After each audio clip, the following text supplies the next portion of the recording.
வணக்கம். இந்திய நேரப்படி இரவு 8:30 மணி செய்திகள். முதலில் ஜெம் தலைப்புச் செய்திகளை காணலாம். சட்டசபை நிறைவு நாளில் உறுப்பினர்களின் கேள்விக்கு பதிலளிப்பதில் மக்கள் பணத்தை தொட மாட்டோம், தொட்டவர்களை விடமாட்டோம் என முதலமைச்சர் ஜோசப் விஜய் உறுதி. தாய்மாமன் தங்க மோதிரம் திட்டம் செப்டம்பர் 15ஆம் தேதி தொடங்கி வைக்கப்படும். முதலமைச்சர் ஜோசப் விஜய் அறிவிப்பு. 40 டிஎம்சி தண்ணீரை தமிழகத்திற்கு திறந்துவிட வேண்டும். கர்நாடக அரசிற்கு காவிரி மேலாண்மை ஆணையம் உத்தரவு. கத்தார் எரிவாயு ஆலையில் ஏற்பட்ட வெடி விபத்தில் 12 இந்தியர்கள் உட்பட 13 பேர் உயிரிழப்பு. இனி விரிவான செய்திகளை காணலாம். சட்டசபை நிறைவு நாளான இன்று உறுப்பினர்களின் கேள்விக்கு பதிலளித்து முதலமைச்சர் ஜோசப் விஜய் பேசும்போது மக்கள் பணத்தை தொடமாட்டோம், தொட்டவர்களை விடமாட்டோம் என்று தெரிவித்தார். சட்டசபை நிறைவு நாளான இன்று உறுப்பினர்களின் கேள்விகளுக்கு பதிலளித்து முதலமைச்சர் ஜோசப் விஜய் பேசினார். அப்போது தாவேகாவை தேர்ந்தெடுத்த தமிழக மக்களுக்கு மனமார்ந்த நன்றி என்று தெரிவித்தார். மேலும் மக்கள் சேவையில் ஒன்றிணைந்து பணித்தால் தமிழகம் முதலிடத்தில் இருக்கும் என்றும், ஷூட்டிங்கில் இருந்து நேராக சட்டசபைக்கு வந்து முதலமைச்சரான மாதிரி சிலர் இமேஜ் கிரியேட் பண்றாங்க, அவர்கள் பாணியிலேயே பதில் கூறுவதென்றால் அது வெறும் ரீல் தான், ரியல் கிடையாது என்றும், ஒவ்வொரு வீட்டிலும் இதயத்தில் இடம் பிடித்தால் முதலமைச்சர் ஆனேன் என்று தெரிவித்தார்.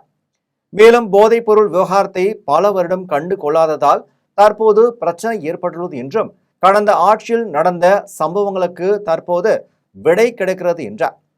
மக்கள் பணத்திலிருந்து ஒரு பைசா கூட தொடமாட்டோம், தொடவும் விடமாட்டோம், தொட்டவர்களையும் விடமாட்டோம், தப்பே செய்ய மாட்டோம் என்றும் முதலமைச்சர் ஜோசப் விஜய் தெரிவித்தார்.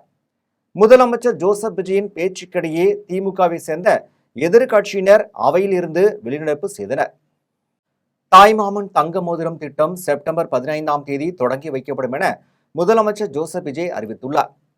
அரசு மருத்துவமனைகளில் பிரசவிக்கும் ஒவ்வொரு குழந்தையையும் மற்றும் பிரசவித்த தாயையும் கௌரவிக்கும் விதமாக தாய்மாமன் தங்க மோதிரம் திட்டம் வடிவமைக்கப்பட்டு இத்திட்டத்தை நடைமுறைப்படுத்த இன்று அரசாணை வெளியிடப்பட்டது.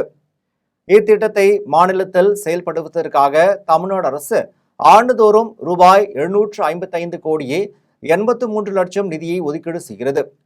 இத்திட்டத்திற்கான ஒப்பந்த புள்ளிகள் உடனடியாக கோருவதற்கு தமிழ்நாடு முதலமைச்சர் ஜோசப் விஜய் உத்தரவிட்டுள்ளார்.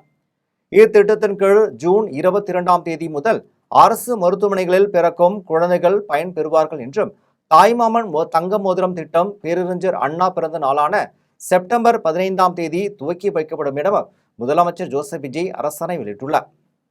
40 டிஎம்சி தண்ணீரை தமிழகத்திற்கு திறந்துவிட வேண்டும் என கர்நாடக அரசிற்கு காவிரி மேலாண்மை ஆணையம் உத்தரவு பிறப்பித்துள்ளது. காவிரி நதிநீர் பங்கீட்டில் கர்நாடகம், தமிழ்நாடு, புதுச்சேரி மற்றும் கேரளம் ஆகிய 4 மாநிலங்களுக்கிடையே சுமூக தீர்வை காண்பதற்காக உச்சநீதிமன்றம் வழிகாட்டுதலின்படி காவிரி மேலாண்மை ஆணையமும் காவிரி ஒழுங்காற்று குழுவும் அமைக்கப்பட்டன. இதில் 2 அமைப்புகளும் மாதந்தோறும் கூடி நீர் பங்கீட்டு பிரச்சனைகள் பற்றி ஆலோசிக்கின்றன. அதன்படி காவிரி மேலாண்மை ஆணையம் சார்பில் இதுவரை 51 கூட்டங்கள் நடத்தப்பட்டன. இந்நிலையில் 52வது கூட்டம் இன்று பிற்பகல் 2:30 மணிக்கு டெல்லியில் நடத்தப்பட்டது. கூட்டத்தில் தமிழ்நாடு, கர்நாடகம், கேரளம், புதுச்சேரி சேர்ந்த நீர்வளத்துறை அதிகாரிகள் பங்கேற்றனர். தமிழக நீர்வளத்துறை செயலாளர் சத்யபிரதா சாகு, காவிரி தொழில்நுட்ப குழு தலைவர் சுப்பிரமணியம் ஆகியோர் பங்கேற்றனர். கூட்டத்தில் நீர்த்தேக்கங்களில் குறைந்த அளவே நீர் இருப்பதாக கர்நாடகா கூறுகிறது என்றும், இதற்கு தமிழகம் தரப்பில் கோடை காலங்களில் அனுமதிக்கப்பட்ட அளவை விட அதிக நீரை கர்நாடகா பயன்படுத்திவிட்டு நீர்த்தேக்கங்களில் குறைந்த அளவே நீர் இருப்பதாக கூறுவதை ஏற்க முடியாது என தெரிவித்தது. அத்துடன் ஜூன், ஜூலை மாதத்திற்கு மொத்தமாக 40 டிஎம்சி காவிரி நீர் தேவை என தமிழக அரசு தரப்பில் வலியுறுத்தப்பட்டது. இதனையடுத்து ஜூன் மாதத்திற்கு 9.19 டிஎம்சி தண்ணீரும், ஜூலை மாதத்திற்கு 31.24 டிஎம்சி தண்ணீரும் என 40 டிஎம்சி தண்ணீரை தமிழகத்திற்கு திறந்துவிட வேண்டும் என கர்நாடக அரசுக்கு காவிரி மேலாண்மை ஆணையம் உத்தரவு பிறப்பித்துள்ளது. கத்தார் எரிவாயு ஆலையில் ஏற்பட்ட வெடி விபத்தில் 12 இந்தியர்கள் உட்பட 13 பேர் உயிரிழந்தனர். அணுசக்தி ஒப்பந்தம் தொடர்பாக ஈரான் நாட்டை அமெரிக்கா மற்றும் இஸ்ரேல் நாடுகள் இணைந்து கடந்த பிப்ரவரி இறுதியில் தாக்கின. இதில் ஈரானில் 2000க்கும் மேற்பட்டோர் உயிரிழந்தனர். இந்நிலையில் வளைகுடா நாடுகள் அமெரிக்காவிற்கு ஆதரவாக இருந்தன. அந்நாடுகளில் அமெரிக்காவின் படைத்தளங்கள் அமைக்கப்பட்டன. இதனால் அந்த நாடுகளையும் ஈரான் தாக்கியது. அதில் கத்தார் நாட்டின் ராஸ் லப்பான் பகுதியில் உள்ள இயற்கை எரிவாயு ஆலையில் ஏற்றுமதி முனையம் குண்டு வீச்சால் கடுமையாக பாதிக்கப்பட்டது. இதனால் அங்கிருந்து மற்ற நாடுகளுக்கு எரிவாயு ஏற்றுமதி செய்யும் பணிகள் அனைத்தும் முழுமையாக நிறுத்தப்பட்டன. இந்நிலையில் நிரந்தர போர் நிறுத்துவதற்கான அமைச்சு பேச்சுவார்த்தைகள் நடந்து வருகின்றன. இதனால் பதற்றம் தணிந்ததை தொடர்ந்து கத்தார் அரசு தனது மூடி கிடந்த எரிவாயு ஏற்றுமதி முனையத்தை மீண்டும் இயக்கி உற்பத்தியை தொடங்க திட்டமிட்டது. இதற்காக ஊழியர்கள் மற்றும் இன்ஜினியர்கள் அங்குள்ள பர்சான் எரிவாயு விநியோக ஆலையில் மறுசீரமைப்பு பணிகளில் ஈடுபட்டு வந்தனர். அப்போது எதிர்பாராத விதமாக அங்கு பயங்கர சத்தத்துடன் வெடி விபத்து ஏற்பட்டு ஆலை முழுவதும் தீப்பற்றி எரிந்தது.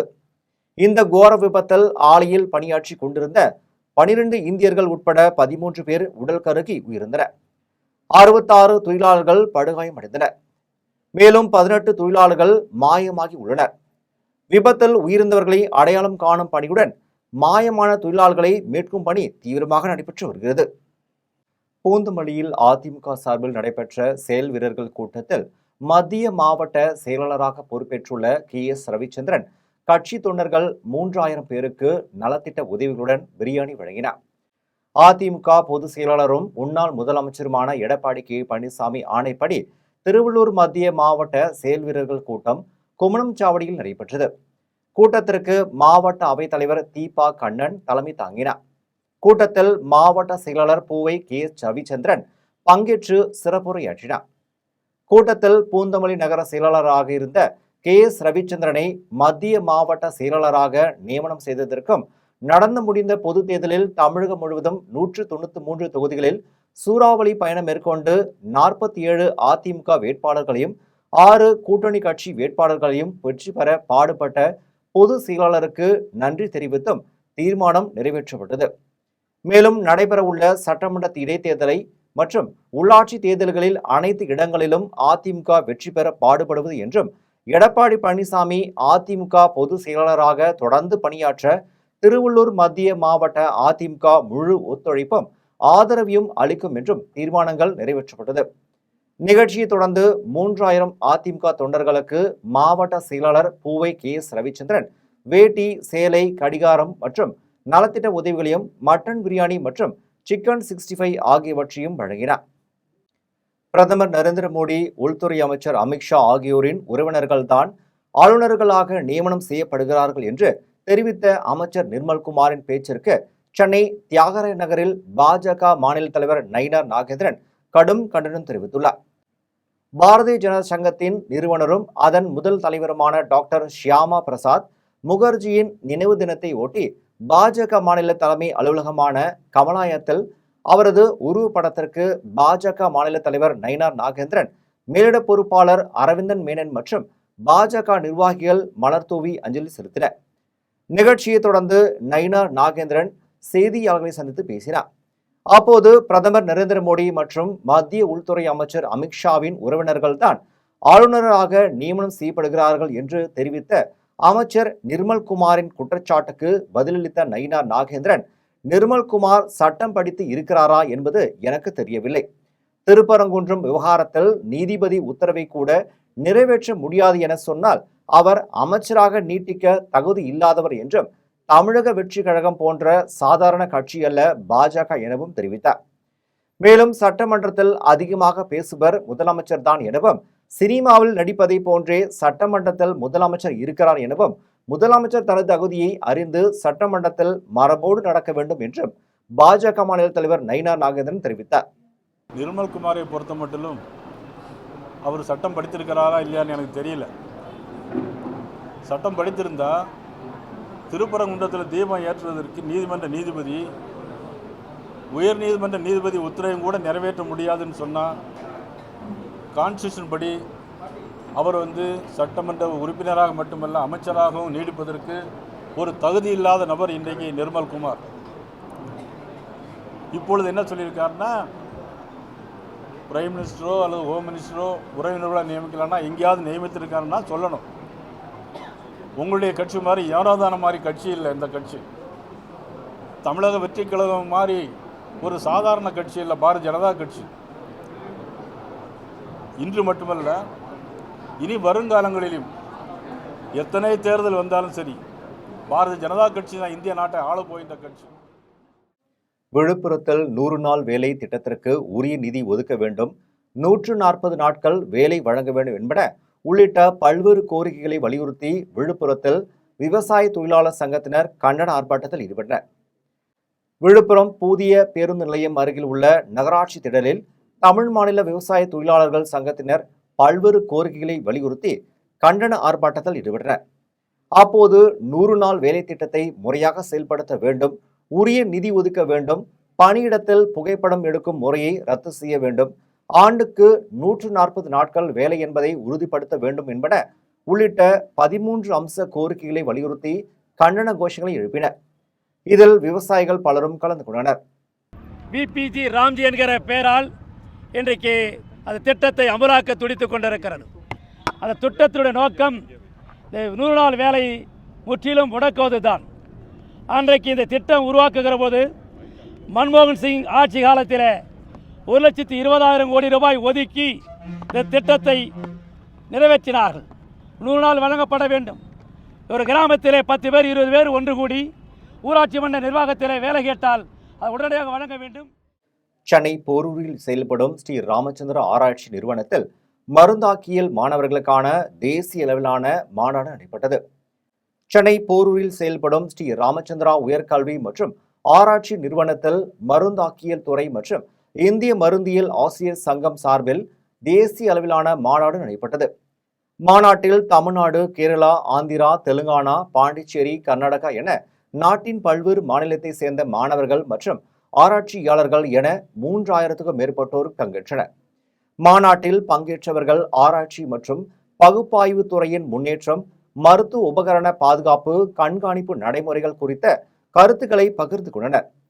மேலும் மாநாட்டில் மருந்தியல் துறையின் 400 புதிய கண்டுபிடிப்புகளுக்கான சுவரொட்டிகள் வெளியிடப்பட்டது. மாநாட்டில் கருப்பு கவுனி, காட்டு யானம் மற்றும் மூங்கில் அரிசியில் இருந்து வைட்டமின் மருந்துகள், வெந்தயம், சதாவரி போன்ற தாவரங்களிலிருந்தும் கேன்சர் உள்ளிட்ட நோய்களுக்கான எதிர்ப்பு சக்தி மருந்துகளின் ஆய்வு சுவரொட்டிகள் காட்சிப்படுத்தப்பட்டது. விவசாயிகள் கூட்டுறவு வங்கிகளில் பெற்ற பயிர்க்கடனை தமிழக அரசு முழுவதுமாக தள்ளுபடி செய்ய வேண்டும் என உள்ளிட்ட பல்வேறு கோரிக்கைகளை வலியுறுத்தி திருவிடைமருதூரில் விவசாயிகள் கண்டன ஆர்ப்பாட்டத்தில் ஈடுபட்டனர். திருவிடைமருதூர் காந்தி சிலையிலிருந்து மாநில துணைத் தலைவர் சுகுமாரன் தலைமையில் விவசாயிகள் கழுத்தில் தூக்கு கயிறு மாட்டியவாறு தமிழக அரசிற்கு எதிரான கண்டன முழக்கங்கள் எழுப்பியவாறு ஊர்வலமாக வட்டாட்சியர் அலுவலகம் நோக்கி வந்தனர். அவர்களை காவல்துறையினர் தடுத்து நிறுத்தினர். அதன் பின்னர் விவசாயிகளை கேவலப்படுத்தும் அமைச்சர் ஆதவ் அர்ஜுனாவின் பேச்சை வன்மையாக கண்டித்து வட்டாட்சியர் அலுவலகம் முன்பு கண்டன ஆர்ப்பாட்டத்தில் ஈடுபட்டனர். அப்போது தமிழக அரசு தேர்தல் வாக்குறுதியில் அளித்தபடி விவசாயிகள் கூட்டுறவு வங்கிகளில் பெற்ற பயிர்க்கடனை முழுவதுமாக தள்ளுபடி செய்ய வேண்டும், மத்திய அரசு உர தட்டுப்பாட்டை கட்டுப்படுத்த வேண்டும், திருவிடைமருதூர் வட்டத்தில் மும்முனை மின்சாரம் தொடர்ந்து தடையில்லாமல் வழங்க வேண்டும், டெல்டா பகுதிகளில் நெல் கிடங்குகளில் தேங்கியுள்ள நெல் மூட்டைகளை அப்புறப்படுத்த வேண்டும் என உள்ளிட்ட பல்வேறு கோரிக்கை வலியுறுத்தி கண்டன கோஷங்களை எழுப்பினர்.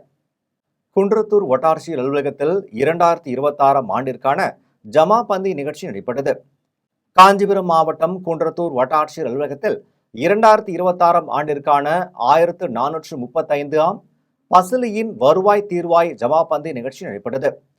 நிகழ்ச்சியில் செனரப்பணஞ்சேரி வட்டத்திற்குட்பட்ட ஆரம்பாக்கம், அம்மனம்பாக்கம், ஓரத்தூர், காஞ்சிவாக்கம், நாவலூர், பணம்பாக்கம், மஞ்சுவாஞ்சேரி, வெள்ளரித்தாங்கல், காரணித்தாங்கல், திருவம்பத்தூர், தேரி, கூலாஞ்சேரி, காவல்கழனி உள்ளிட்ட ஊராட்சிகளைச் சேர்ந்த பொதுமக்கள் கலந்து கொண்டு வீட்டுமனை பட்டா, முதியோர் உதவித்தொகை, திருமண உதவித்தொகை, ரேஷன் கார்டு, சாதி சான்றிதழ் உள்ளிட்ட அரசின் நலத்திட்டங்களை பெறுவதற்காக கோரிக்கை மனுக்களை அளித்தனர். ஜமாபந்தியில் வருவாய் தீர்வாய் அலுவலர் திவ்யஸ்ரீ மற்றும் குன்றத்தூர் தாசில்தார் வாசுதேவன், தலைமை ஔவையர் ஸ்டீபன் ஆகியோர் பங்கேற்று பொதுமக்களிடமிருந்து கோரிக்கை மனுக்களை பெற்றனர். மனுக்கள் மீது உடனடியாக தீர்வு காணப்பட்டு சான்றிதழ்கள் வழங்கப்பட்டது.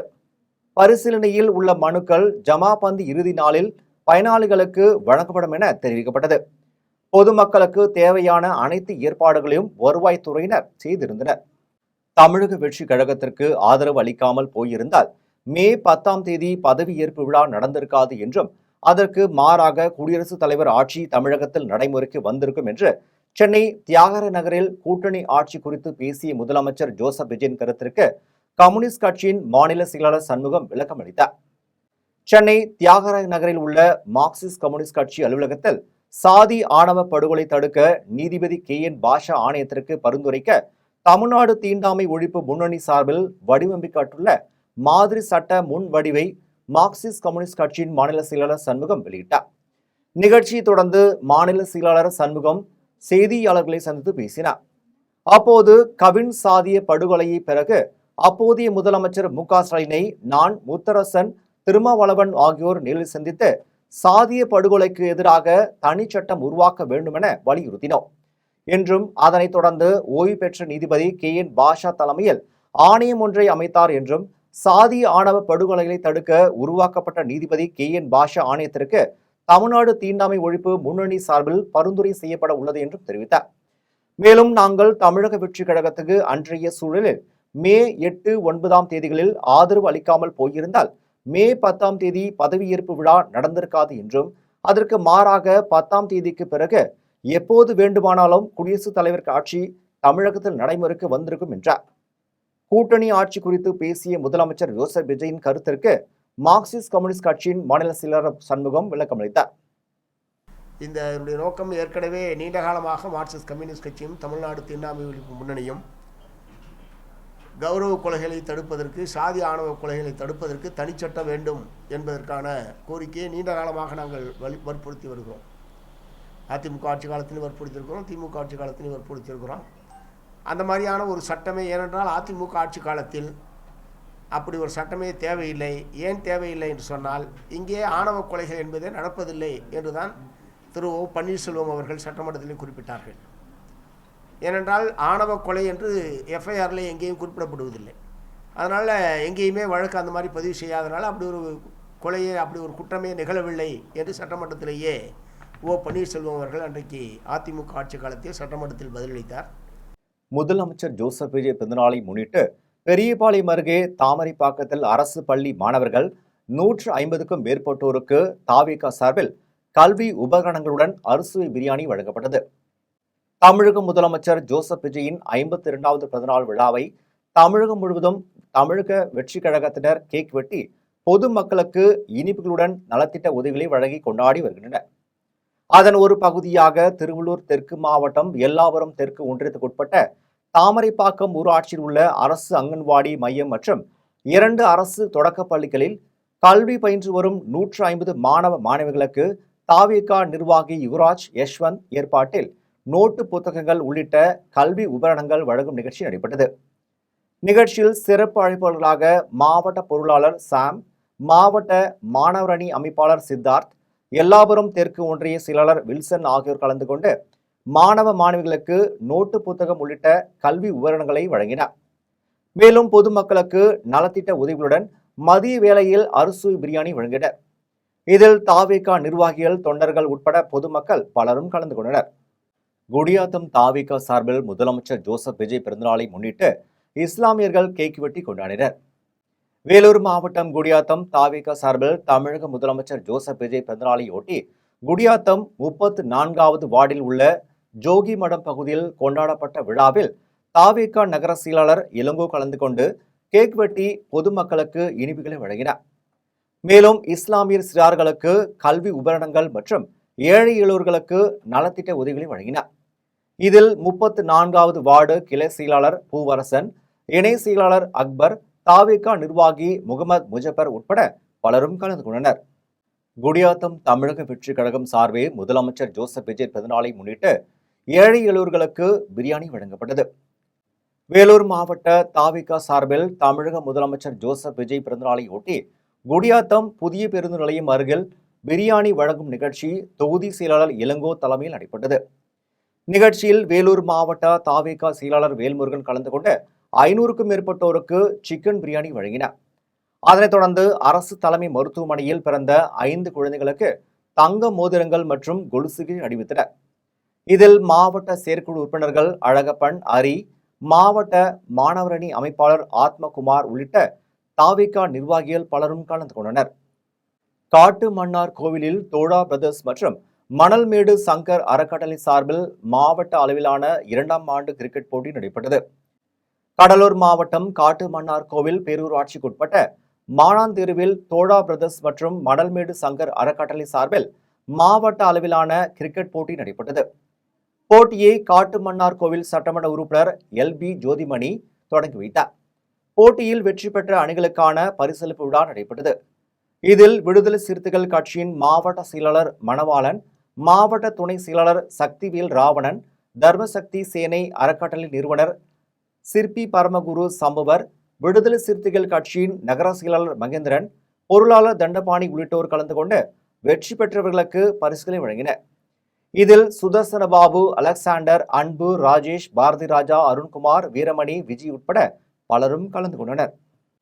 கண்டிகைப்பேர் பகுதியில் இறால் பதப்படுத்தும் தொழிற்சாலையில் அமோனியா வாயு கசிவால் உயிரிழந்த 4 பெண் தொழிலாளர்களின் உடல்கள் இண்டிகோ விமானம் மூலம் சொந்த ஊரான புவனேஸ்வருக்கு அனுப்புவதற்கான நடவடிக்கைகளை திருவள்ளூர் மாவட்ட நிர்வாகம் ஏற்பாடு செய்துள்ளது.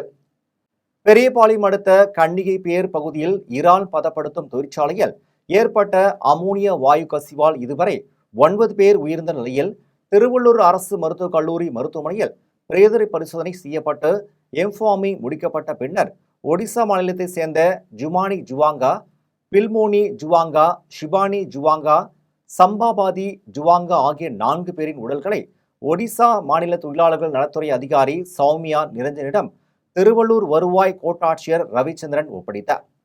இந்த உடல்கள் சென்னை கீழ்ப்பாக்கம் பகுதியில் உடல்கள் பதப்படுத்தப்படும் தனியார் மையத்திற்கு ஆம்புலன்ஸ் மூலம் அனுப்பி வைக்கப்பட்டு இண்டிகோ விமானம் மூலம் சொந்த ஊரான புவனேஸ்வருக்கு அனுப்புவதற்கான நடவடிக்கைகளை திருவள்ளூர் மாவட்ட நிர்வாகம் ஏற்பாடு செய்துள்ளது.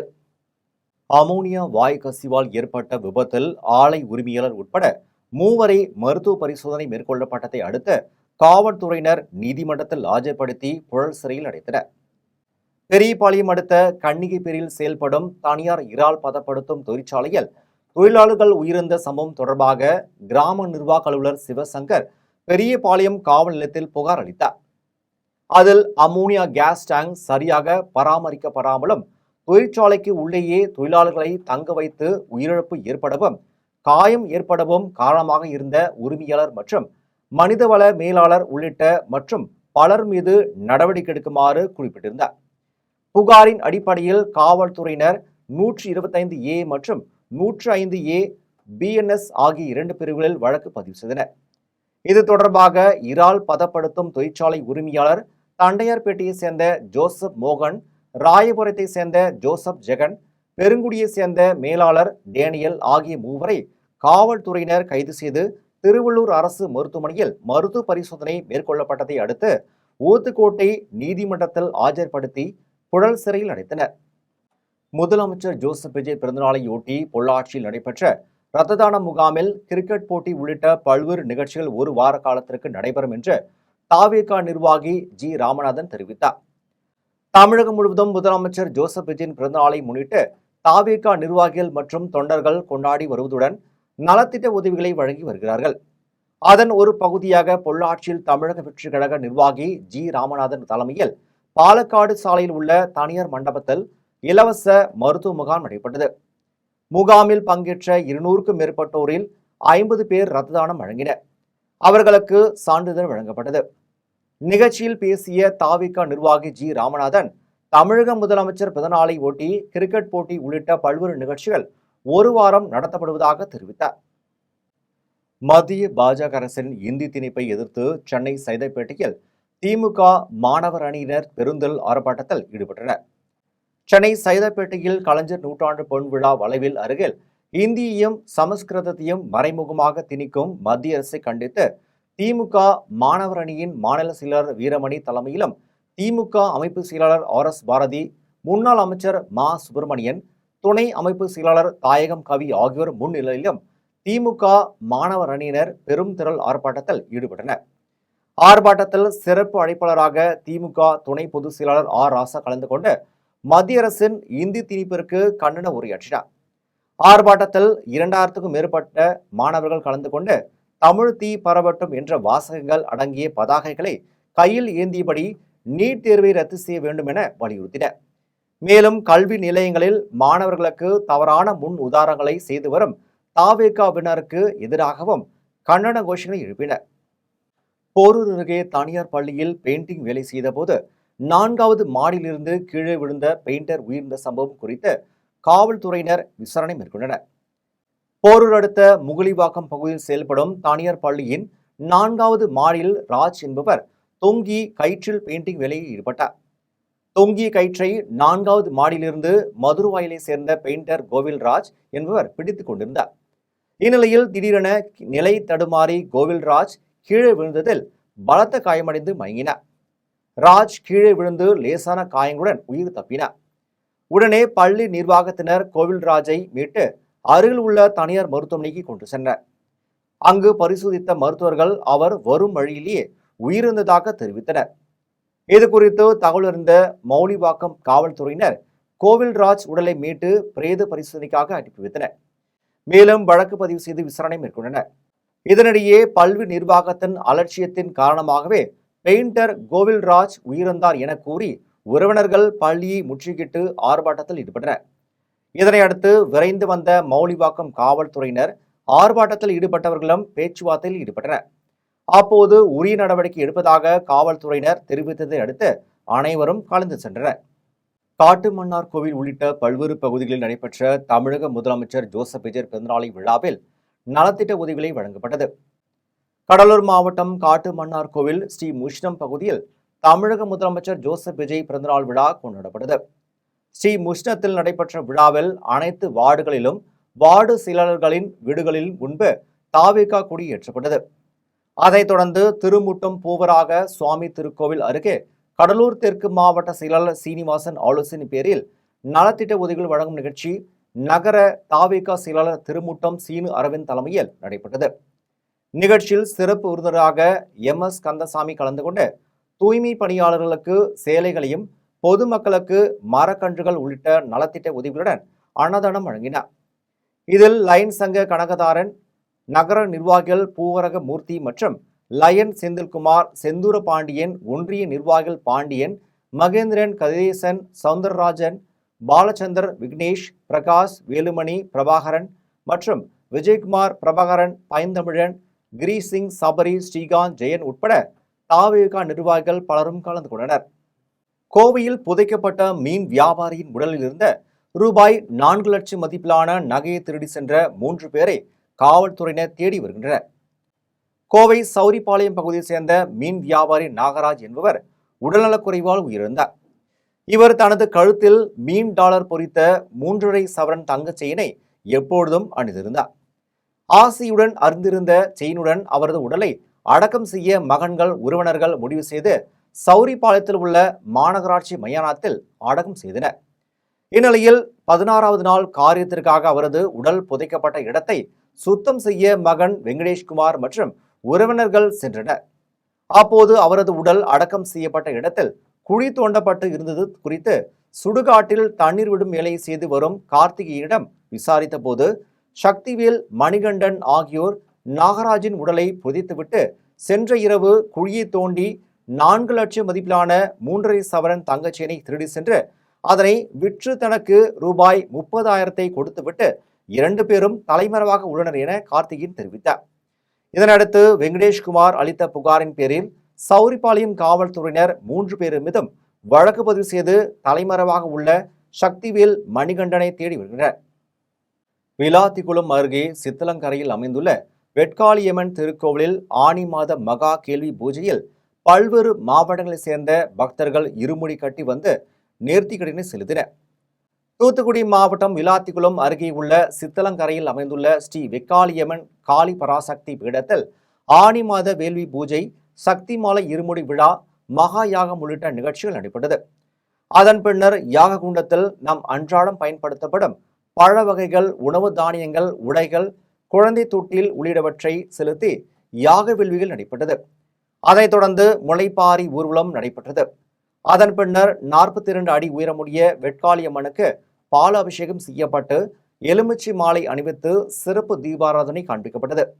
ஆனி மாத இருமுடி கட்டும் விழாவிற்கு ஆண்டுதோறும் பக்தர்கள் கூட்டம் வெக்காளியம்மன் கோவிலுக்கு அதிகமாக வருவதால் இன்று 2வது கட்டமாக விழுப்புரம், சென்னை, காஞ்சிபுரம், திருவள்ளூர், செங்கல்பட்டு உள்ளிட்ட பகுதியிலிருந்து விரதமிருந்த 1000க்கும் மேற்பட்ட பக்தர்கள் காப்பு கட்டி கொண்டு இருமுடி கட்டி வந்து பம்பை வாத்தியங்களுடன் நேர்த்திக்கடனை செலுத்தினர். ஆலந்தூரில் நடைபெற்ற தமிழக வெற்றிக் கழக தலைவரும் முதலமைச்சருமான ஜோசப் விஜயின் பிறந்தநாள் விழாவில் தெற்கு பகுதி செயலாளர் மதன் ஏழை எளியோர்களுக்கு நலத்திட்ட உதவிகளை வழங்கினார். சென்னை ஆலந்தூரில் 164வது வட்ட தாவேகா நிர்வாகி மணிகண்டன் ஏற்பாட்டில் முதலமைச்சர் ஜோசப் விஜயின் 52வது பிறந்தநாள் விழா கொண்டாடப்பட்டது. விழாவில் சிறப்பு விருந்தினராக தெற்கு பகுதி செயலாளர் மதன் கலந்து கொண்டு ஏழை எளிய மக்களுக்கு பால், பழம் உள்ளிட்ட நலத்திட்ட உதவிகளை வழங்கினார். விழாவில் தமிழக வெற்றிக் கழக நிர்வாகிகள், தொண்டர்கள் என பொதுமக்கள் பலரும் கலந்து கொண்டனர். மீண்டும் ஜெம் தலைப்புச் செய்திகள். சட்டசபை நிறைவு நாளில் உறுப்பினர்களின் கேள்விக்கு பதிலளிப்பதில் மக்கள் பணத்தை தொட மாட்டோம், தொட்டவர்களை விடமாட்டோம் என முதலமைச்சர் ஜோசப் விஜய் உறுதி. தாய்மாமன் தங்க மோதிரம் திட்டம் செப்டம்பர் 15ஆம் தேதி தொடங்கி வைக்கப்படும். முதலமைச்சர் ஜோசப் விஜய் அறிவிப்பு. 40 TMC தண்ணீரை தமிழகத்திற்கு திறந்துவிட வேண்டும். கர்நாடக அரசிற்கு காவிரி மேலாண்மை ஆணையம் உத்தரவு. கத்தார் எரிவாயு ஆலையில் ஏற்பட்ட வெடி விபத்தில் 12 இந்தியர்கள் உட்பட 13 பேர் உயிரிழப்பு. இத்துடன் ஜெம் செய்திகள் நிறைவடைகின்றன. மீண்டும் ஜெம் செய்திகள் இரவு 12 மணிக்கு. உடனுக்குடன் செய்திகளை காண GemLive.tv என்ற இணையதளத்தில் இணைந்திருங்கள். நன்றி, வணக்கம்.